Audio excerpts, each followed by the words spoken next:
Hey there, and welcome to Family Revenge. We're so glad you're here. Don't forget to like and subscribe so you can stay with us for every twist and turn. Let's jump right in.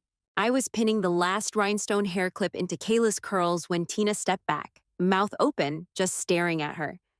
Jesus, Liz, she looks like she's walking into the freaking Oscars. Kayla grinned in the mirror, cheeks pink from the makeup and attention. Her baby face was gone. All I could think about was how fast 16 years flew by. I gave her shoulder a squeeze before straightening up and wiping my hands on my dress. Tina started fluffing Kayla's train. This venue, the room, the lighting. I mean, come on. Who even gets the Silver Oaks Country Club? Weren't they booked solid for 2 years? I smiled without answering, just pressed my lips together and adjusted Kayla's necklace. Before we get deeper, my name's Melissa. I'm 41. I live in Ridgewood, New Jersey. This wasn't just another Sweet 16. This was a reveal, even if they didn't know it yet. Quick note. Before we start, how's your day going, and where are you joining from? Wait, Tina said, stepping closer. Seriously, didn't someone say you had to know a board member just to get a tour? I glanced at her, then back at Kayla. Connections help. Let's just say I got lucky. Yeah, let's call it that. Then came the knock on the prep room door. Light, then heavier. My mom walked in, already teary-eyed, wearing a navy satin dress she'd probably had altered 3 times for this night. She looked around slowly, at the crystal chandelier, the soft-lit vanity mirrors, the custom signage. Melissa, she said, her voice tight, this is absolutely beautiful. Thanks, Mom. She turned toward the French doors that opened out to the patio. This place must be costing you a fortune. I walked over to adjust her necklace. Don't worry about it. It's Kayla's day she gave me that look. The one where she's trying to smile but her eyes are scanning. Calculating. She was a single mom with 3 kids. Nothing ever came without effort or a bill. I just hope you're not, you know, doing too much. Before I had to come up with something, the door flew open again. Cheryl's voice hit first. Okay, who are we kidding with this party? She said, walking in with Aunt Debbie right behind her, both of them in loud heels and louder opinions. Cousin Maddie trailed behind, chewing gum and taking a video. Aunt Debbie whistled. This ain't no VFW. Holy crap, Melissa, I stepped back, pulling a compact from the vanity, keeping my face cool. Glad you made it. Maddie was already filming the custom wall art. My TikTok's gonna eat this up. I glanced at the clock. Showtime was 30 minutes away, and the questions were about to start. Aunt Debbie zeroed in on the dessert display first. 6-foot macaron tower, mini cheesecakes with edible gold, hand-piped sugar roses. She let out a low whistle. Melissa, I mean, come on, this is nuts. This looks like one of those celebrity weddings. Cheryl nodded, arms crossed. I've seen less at a gala. I stayed by the vanity, smoothing down the edge of Kayla's dress train, pretending not to notice their tone. Debbie kept going. Are those actual orchids? Like real ones? Because if they are, that's... They are, Tina chimed in, fluffing Kayla's veil. From a private grower in Florida. Overnighted Cheryl shot me a look. You really think that's necessary? For a Sweet 16? I didn't flinch. Kayla only turned 16 once. Cheryl scoffed. Sure, but this? She spun slowly, taking it all in. It's a production, Melissa. Maddie leaned against the wall, tapping on her phone. People online are already asking if this is a wedding. Or a brand launch. Debbie crossed her arms. Can I just ask, are you paying for this out of pocket? Or is there, like, a sponsor or something? Tina shot me a look, but I answered before she could. It's all taken care of. That's not an answer, Cheryl said, eyebrows up. I kept my voice flat. It's handled, Cheryl. I didn't take out a second mortgage if that's what you're implying. She rolled her eyes. I'm not implying. I'm just saying, you've got an ice sculpture of your daughter's name out there. Debbie added, the invite said no gifts, which, by the way, was weird. We felt kinda awkward showing up empty-handed. I stepped toward them, pulling my blazer straight. I didn't want gifts. I wanted people here. That's it. That's not it, Cheryl snapped. You can't throw a party like this and then tell people not to bring anything. It feels like a setup. Debbie nodded. We thought maybe you were doing it for show. Like, showing off you don't need anything. I held her gaze. Because I don't. Silence for a beat. Cheryl crossed her arms tighter. Well, some of us do. My rent just went up. Maddie's working 2 jobs. Mom's on fixed income. You telling everyone not to bring gifts made us feel like, I don't know, like we don't belong here. That one landed, not because it was true, but because it was a familiar dig, that I always had to do more, be more, show more. I forced a breath out through my nose. It wasn't meant to make anyone feel bad. Debbie tilted her head. But you can see how it does, right? I mean, this whole thing's kinda hard to ignore. Tina spoke up again, voice light. You guys, maybe just enjoy the party? But I could feel the tension creeping in like cold air under a door. My mom was off somewhere, probably still calculating in her head. Kayla was tucked away, still glowing from the glam session. And here I was, surrounded by my own family, getting grilled like I'd done something wrong for making the day beautiful. I looked around for the planner, the staff, anyone I could latch on to and break this circle up. You know what? I said, moving past them and grabbing the room key card from the vanity. Let's head out. Guests are starting to arrive. Let's go welcome them. Debbie hesitated. Are we underdressed? Cheryl followed, voice tight. Yeah, what's the dress code here exactly? Black tie for a teenager? I turned back just long enough to throw them a look. It's whatever you wore. You're here. That's what matters. And with that, I opened the door and stepped into the hallway, not waiting to see if they followed. I pushed the double doors open and stepped into the hallway, heels echoing against the polished marble. Behind me, I heard Cheryl mutter something under her breath, but I didn't care enough to catch it. The scent of fresh lilies and warm vanilla from the dessert tables hit us instantly. The ballroom lights were low and golden, with deep purple uplighting along the walls. Guests were already arriving. Sleek suits, floor-length gowns, more designer bags than I could count. A string quartet played something soft near the main entrance. Debbie stopped short as soon as she caught sight of the ice sculpture. Holy hell, that's her name? In solid ice? It rotates, Maddie said, holding up her phone to film it. Wait till it turns. It lights up. Tina walked ahead, greeting guests like she owned the place. I stayed back a little, letting my family take it all in. Cheryl whispered, Is that guy from Channel 7? The news anchor? Yep, I said without looking. She blinked. Why is he here? His daughter's in Kayla's school. They're friends. My mom finally caught up, eyes darting across the room like she couldn't decide what to react to first. The stage setup, the live performers getting mic'd up, the floating floral installations hanging from the ceiling, probably all of it. She tugged my arm gently. Melissa, this is on another level. Are you sure you didn't what? Didn't max out your credit cards for this? I exhaled hard through my nose. No, Mom. No cards got maxed. Debbie stepped in closer. But seriously, Liz, this has to be $100 grand, minimum. It's not, I said quickly. Can we not do this right now? Cheryl snorted. You brought us into the damn Met Gala, but we can't ask questions? I stopped walking, turned to face all 3 of them. You can ask questions, but I don't owe you financial statements during my daughter's Sweet 16. More guests walked by, nodding, complimenting the room. I nodded back, smiling like I wasn't being cornered in the middle of the party I spent months building. My mom lowered her voice.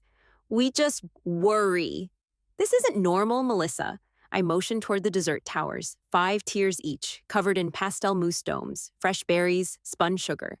What part of today was ever going to be normal? She didn't laugh. Neither did Cheryl. I kept my voice even. Look, this is what I wanted for her.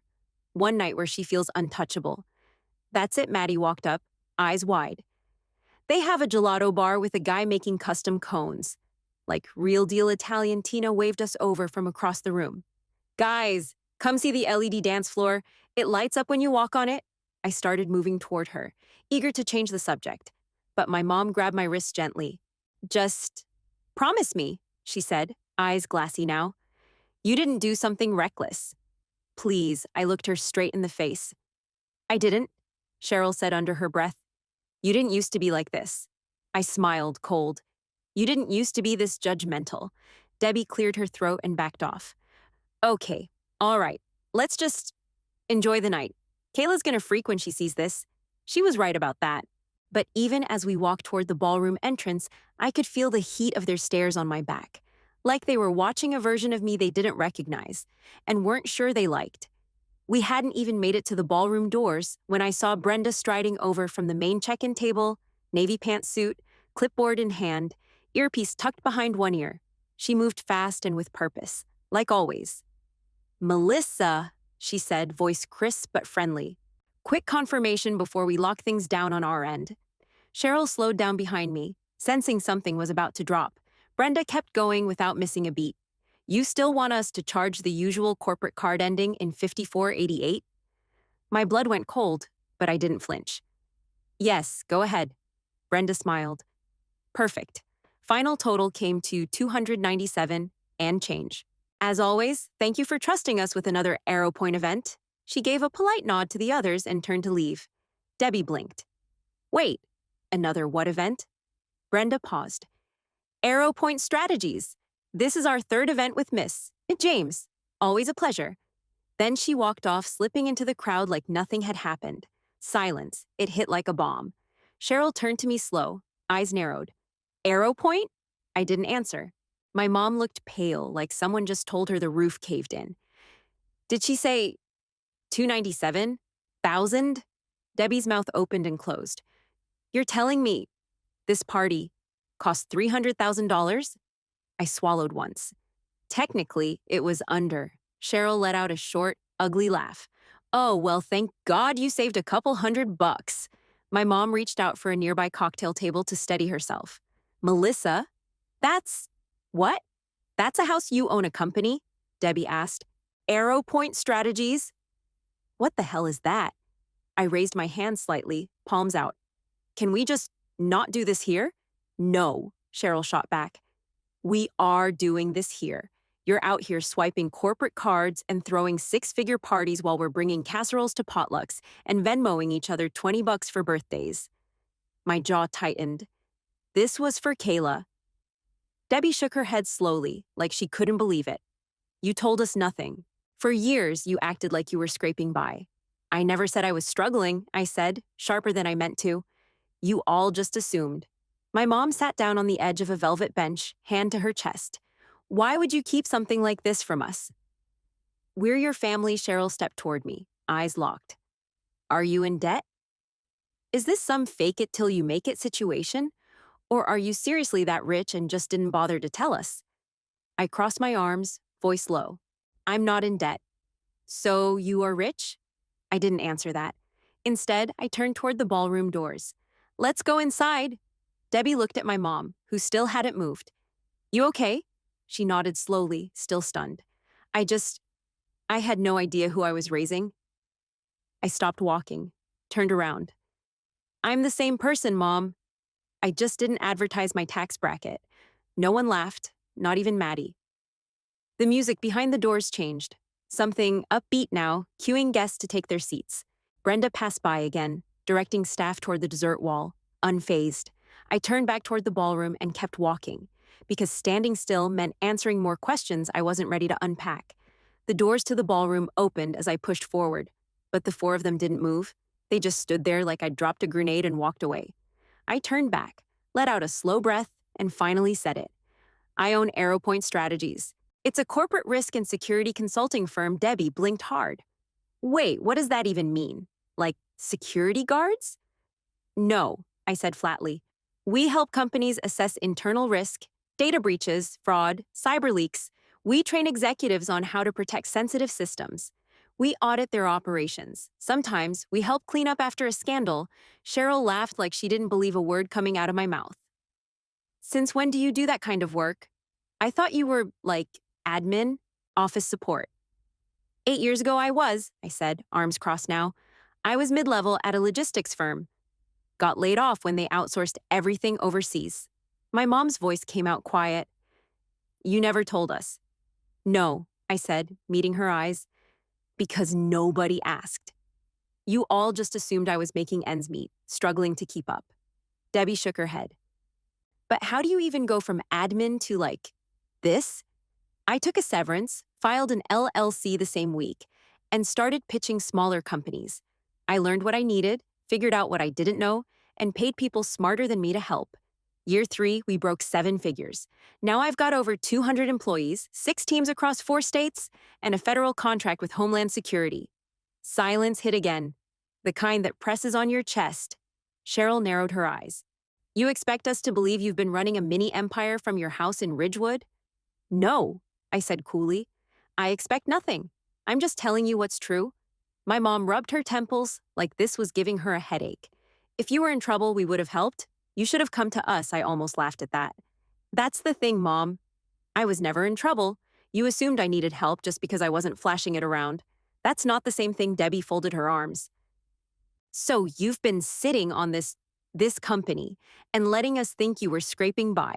That's kind of messed up, I stared at her. You all thought what you wanted to think. Because it made you feel better, like you were doing better than me. I let you have that Maddie had gone quiet, but now she mumbled, damn. Cheryl crossed her arms tighter. I just don't get why you'd hide it. Because I didn't feel like explaining myself to people who would make it a problem. And guess what? I was right. My mom looked like she wanted to cry or scream, maybe both. We're your family, Melissa? We could have celebrated this with you. No, I said sharply. You would have judged me for it. Or told me not to get too big or too bold. That's always been the vibe. Cheryl flinched like I slapped her. We just didn't expect this. You show up to holidays in jeans and drive a damn Ford. Because I'm not tacky, I snapped. I didn't need to rub it in your face. But let me be clear. I've been in rooms with senators, with generals, with CEOs, who move 10 times what I move. I play it smart. I keep it quiet. But I'm not small, Cheryl. Not anymore. None of them said a word after that.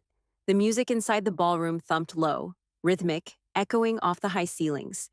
We reached the threshold just as the MC started welcoming guests over the microphone. I turned back to them.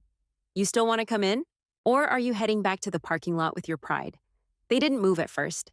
Then my mom slowly stepped forward. I just need a minute, she whispered. I don't even know who I'm looking at. I didn't blink. I'm the same person who used to babysit your grandkids so you could get your nails done. The same person who clipped coupons when Kayla was in diapers. I just stopped playing small when you weren't looking. I turned and walked through the doors. The night was just getting started, and I wasn't about to shrink for anyone. The ballroom doors shut behind us just as the lights dropped low. A hush swept over the crowd. Spotlights moved across the floor, then settled on the staircase wrapped in silk and fresh white roses. Then came the music, slow at first, then building, that cinematic kind that makes your chest buzz. And when Kayla stepped onto the landing, every head in the room turned. She looked like she belonged in a magazine. Floor-length silver gown, hair curled and pinned like she walked straight out of a Vogue shoot. She didn't rush, didn't flinch. She owned the whole damn staircase. The applause hit hard, cheering, whistling, phones out, flash after flash. I looked over at her dad, Troy, standing awkwardly near the open bar. He clapped, but it was stiff, like he wasn't sure if he should. He looked around at the crowd, glittering dresses, sharp tuxes, people mingling in small groups, laughing like they'd all known each other for years. You could see it in his face. He was way out of his depth. He caught my eye and gave me a thumbs up. I just nodded back. He'd done the bare minimum for years. This wasn't his night. As Kayla made her way to the floor, the MC kicked in, listing off milestones, showing a montage of photos on the screens.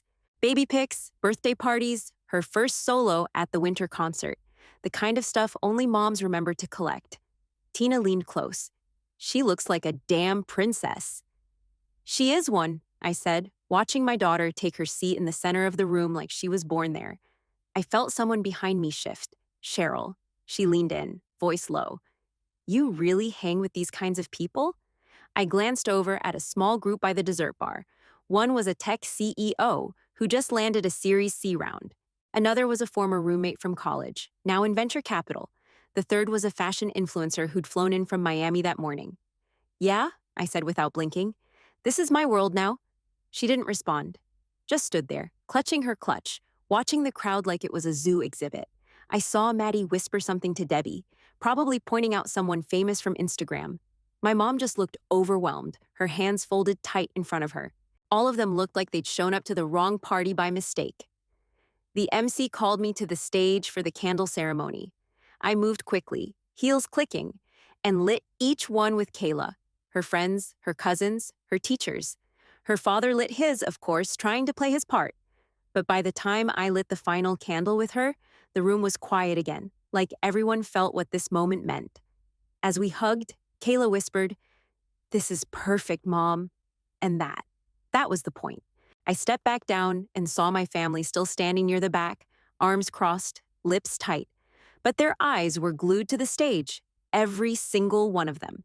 For the first time that night, none of them said a word. Dinner started not long after the candles were done. The ballroom lights shifted warmer, and servers came out in black vests, rolling carts between tables with practiced precision. The scent of truffle, garlic, and fresh rosemary floated in the air. I watched my family from across the room. They'd finally taken their seats at one of the side tables. Table 8, not the back, not the front. Safely in the middle. I did that on purpose. They looked out of place at first. My mom still sat stiff as a board. Cheryl kept fixing her hair like that would make her blend in. Maddie had her phone out again but wasn't posting, just watching. Then the plates came. Filet mignon cooked medium rare, seared scallops with citrus foam, fresh baked bread in little linen wraps. I saw Maddie lean in close to the plate and actually smell it. That made me smirk. The live band kicked in. Brass, drums, electric violin, the works. They weren't just background noise, they were part of the show. And after a couple glasses of wine, the crowd eased up. So did my mother. I caught her talking to a couple at the next table, friends of mine from DC, both dressed in sleek black, both charming as hell. I saw her nodding, smiling, actually laughing at something the woman said. Then she looked over at me and gave a small wave, the kind she used to give from the stands when I hit a three-pointer in high school. I nodded back. Tina slid into the seat next to Cheryl and poured her a splash of white wine. "You know she paid for everything outright, right?" she said, motioning around the room. "No debt, no loans, no favors. Just her and a bank account most people can't imagine." Cheryl raised an eyebrow. "She tell you that?" Tina smiled. "She didn't have to. I've seen the contracts. My husband's firm did the tax structure for AeroPoint's last expansion." Debbie leaned across the table. "What kind of money are we even talking?" Tina didn't flinch. "Let's just say this party is nothing compared to what she moves monthly." They went quiet after that. I didn't need to hear the rest to know they were rethinking everything. Eventually, I got up from the head table and walked to the mic. The crowd quieted down fast, all eyes on me. I took a breath. "Thank you all for being here tonight," I said. "Kayla's been dreaming about this day for 2 years, and I couldn't be prouder to see her shine like she did tonight." Applause. Cheers. I smiled, then looked toward table 8. "I know some of you walked in and thought, is this really a birthday party? And I get it. It's a lot. But this wasn't about showing off. It was about giving my daughter one night where she felt celebrated, surrounded, and completely unstoppable." I locked eyes with my mom. "I also want to thank my family. I know this might have felt overwhelming or confusing or even uncomfortable, but you showed up, and that means everything." Silence. A few claps, then more. I stepped away from the mic, heart still racing. I hadn't planned on saying all that, but it came out how it needed to. When I sat down, Maddie texted me. That was classy as hell. I looked over and mouthed thank you. She grinned. It wasn't forgiveness, not yet, but it was the start of something. I had just finished my last bite of tiramisu when I saw my dad waving me over from near the coat check hallway. He looked uncomfortable in his rented tux, shirt untucked slightly at the waist, bow tie crooked like he gave up fixing it halfway through the night. I slid out of my seat and followed him around the corner, away from the music and the camera flashes. He rubbed the back of his neck. "Didn't want to make a scene at the table." "What's up?" He hesitated, then looked me square in the face. "I owe you an apology." That caught me off guard. "I always just figured you were getting by," he said, voice low. "Never really asked. Thought maybe you didn't want to talk about it. Or maybe you didn't have much to talk about." I leaned against the wall, arms crossed. "That's not the worst assumption anyone's made about me lately." He half laughed, but it was tight. "Still, that's on me. I should have asked. Should have been curious instead of just proud from a distance." Lazy pride, I guess. I looked at him for a second, then nodded. "You were always emotionally there. You showed up. Even when Mom didn't understand me at all, you still came to the school stuff. You showed up for Kayla. That counts." His eyes dropped. "But I never asked about your work. That matters too." "It does," I said, softer now. "But at least you didn't assume I needed saving." He reached out, gave my arm a squeeze. "You saved yourself. That's obvious now. We both turned as heels clicked around the corner. My mom appeared, holding a flute of champagne she hadn't touched. She walked up slow. Can I join this moment or am I interrupting? I gave her a look. You're fine. She stepped in closer. Her eyes were glassy and her lipstick had faded a little. I don't know what to say, she said. I was hard on you earlier.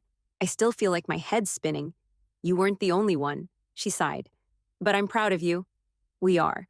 I just wish we'd said it sooner. Or shown it better. I didn't answer right away. I looked down the hallway, gold light from the ballroom leaking out past the corner. Laughter and music echoed in bursts. Kayla was probably on the dance floor, spinning in that silver dress like nothing in the world could touch her. I didn't hide it to punish anyone, I said. I kept it private because people get weird about success. They project, they gossip, they twist it. I didn't want it changing how people treated Kayla, or how they treated me. My mom nodded. I get that. More than you know. But now that it's out there, I said, it actually feels lighter, like I don't have to pretend to be smaller just to make people comfortable. She blinked fast, then reached out and hugged me. Tight, tighter than I expected. I don't want you to be small, she whispered. I want you to be seen. Fully. That broke me a little. I didn't let it show, but my throat tightened. I am still me, Mom, I said. Just louder now. She laughed into my shoulder. My dad stepped back and wiped at his eyes like it was just allergies. I looked at both of them. So, we good? We're better than good, Dad said. And in that hallway, away from the velvet and lights, it finally felt like we were family again. No pretending, no tension, no one trying to put me back in a box I outgrew years ago. We stepped back into the ballroom just as the DJ dropped the final slow song. Kayla was out there, barefoot now, her dress slightly wrinkled from hours of dancing. Her cheeks were flushed, her hair coming loose in curls, but she looked happier than I'd seen her in years. The cake had already been cut. Half the guests were saying goodbyes, others clung to the dance floor like they didn't want the night to end. I didn't blame them. I was standing near the stage, sipping sparkling water, when Brenda found me again. Melissa, she said, smiling. Incredible night. Truly appreciate that, I said, pulling my blazer tighter. My heels were killing me. I wanted to ask, she said, flipping open her clipboard. Do you want to lock in this venue for your company's winter gala? Same dates as last year?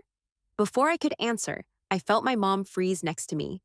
You do winter galas? She asked, her voice somewhere between shocked and impressed. Brenda nodded before I could even speak. Oh yes, AeroPoint's annual events are some of our biggest. They hosted last year's in Aspen. Year before that, Vancouver. One before that was Barcelona, I said, cutting in. Mom blinked. Wait, you travel for these? International conference every year. Training, workshops, keynote speakers.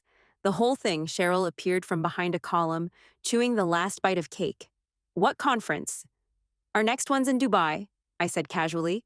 Cheryl choked. Dubai? I gave her a smirk. You asked. Maddie stepped in next, wide-eyed. Are you doing all this alone? No, I said, shaking my head. My boyfriend's my COO. He runs the back-end operations. Cheryl jumped in. Wait, boyfriend and business partner? Yep, I said. He's smart, he's successful, and no, he doesn't run me. I own the majority share. Always have. Debbie had walked over by now. They were all looking at me like I had sprouted wings. I glanced around the room, Kayla hugging her friends goodbye, servers clearing champagne flutes, the band packing up instruments. I didn't want gifts, I said, looking directly at all of them. I didn't throw this party for show. I wanted memories, something Kayla could look back on and say, damn, my mom went all out for me. That's it, Maddie nodded slowly. She's gonna remember this forever. I hope so. Then I felt my mom's hand on mine. She squeezed it once, then pulled me into a hug, real tight this time. No awkward side pat, no stiff shoulders, just warmth. She whispered into my ear, thank you for including us. Even when we had no clue who you really were, I hugged her back. You always had a clue. You just weren't looking. She pulled away, wiping under her eyes. Well, I'm looking now. Cheryl stepped forward like she had something else to say, but nothing came out. Just a small, stunned shake of her head. I smiled. It's okay. You don't have to get it all tonight. And I meant it. The night was wrapping up, but this part felt like the real finale. Not the lights, not the music, just them, finally seeing me without filters, without old assumptions, without judgment. That was the only gift I ever wanted. 3 months later, I stood by the elevator doors in our new HQ, watching the numbers light up as it climbed to the 29th floor. Behind me, my mom adjusted her purse strap, trying to play it cool.